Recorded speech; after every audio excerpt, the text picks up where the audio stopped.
I'm Arenda Holladay, and this is one of the next to the last video that I'm doing on gauge. And if you recall, in parts 1 and 2, we discussed stitch anatomy for simple stitch patterns and complicated stitch patterns. In parts 3 and 4, we talked about how to count stitches and rows in those types of stitch patterns. And in 5 and 6, we talked about how to measure. And in this one, we're going to take all of those steps together and finish up. Now, this is the little form that I did for stockinette. And if you recall, we measured this at 6 1/8 of an inch, but I can't put 1/8 of an inch in my calculator, so I need to convert it to a decimal.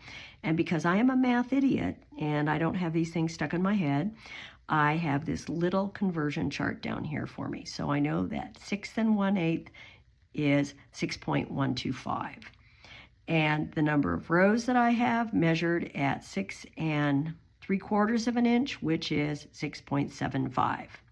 Now, to do the calculation of the gauge, we're going to start with doing the measurement, the calculation for 1 inch. And so to do this, I'm going to take the number of stitches I have and divide them by the measurement, the decimal number.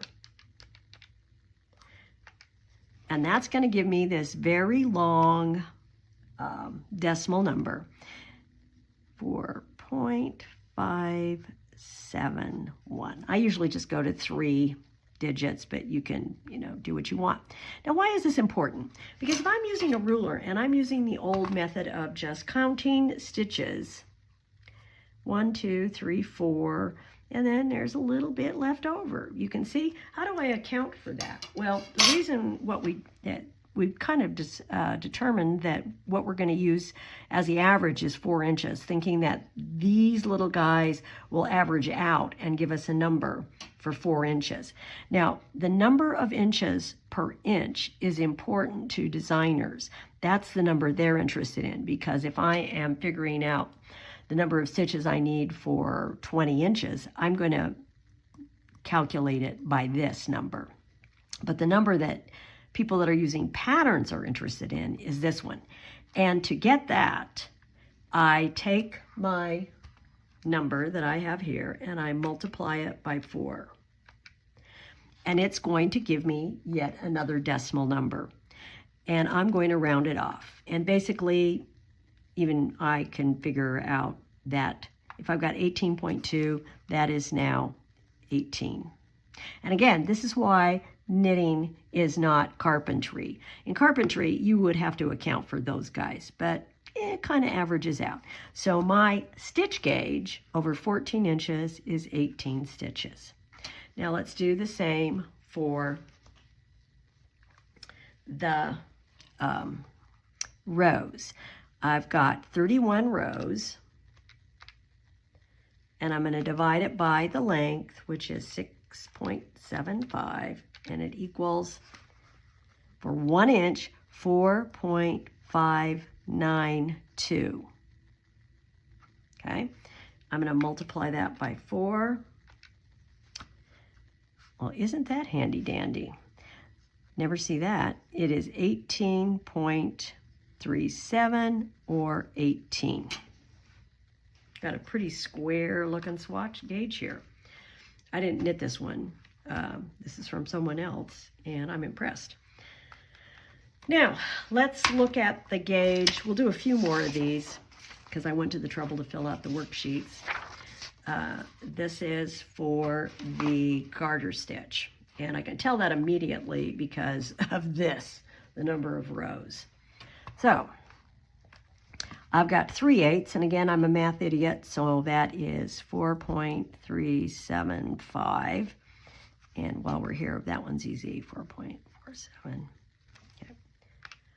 So I'm going to divide 23 by 4.375 to get, for my inch, 5.257. Okay, I'm going to multiply that by 4, and that gives me 21. Oh, so that one's easy. Now let's look at the row gauge. I've got 44 divided by 4.75. That gives me 9, 2. My handwriting is really bad when I'm writing at an angle like that. Times 4 equals 37.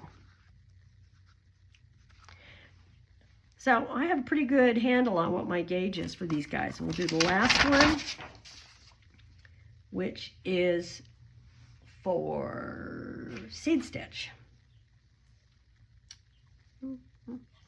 Okay, orienting it correctly. And here is my seed stitch worksheet. And I've got 3 7/8, which is 3.875, and that one's an even number. That rarely happens. So I'm going to divide 18 by 3.875, and that's giving me 4.645 times 4 equals 18.5, and the rule is we're going to go up to 19. Again, remember, this isn't carpentry, but that number will give you a pretty good measurement. Now for the length, I don't even need a calculator to do this one. 32 divided by 4 is 8. And 8 times 4 is 32. Now, the times when this actually happens, where you get something to measure for, mark it down on your calendar. It never happens. So I have those gauges. And that is the end of that. So it's not hard. I mean, if I can do this math, anybody can do this math, because as I've said, I am a math idiot.